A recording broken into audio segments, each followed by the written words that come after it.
Examples. Let's do some examples for the comparison operators.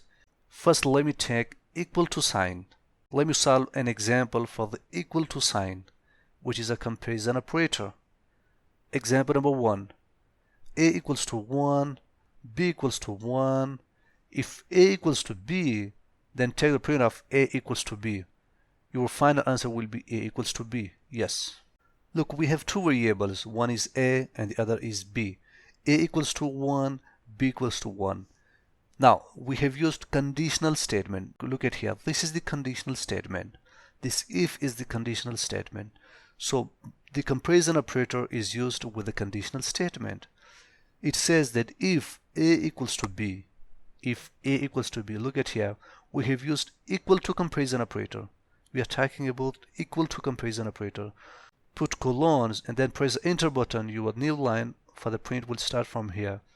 So whatever thing you have here inside the double quotes, A equals to B, it will be printed here. Since the condition is true because A equals to 1, B equals to 1, so A equals to B is true. It's satisfied. The condition is satisfied. Therefore, it will be executed.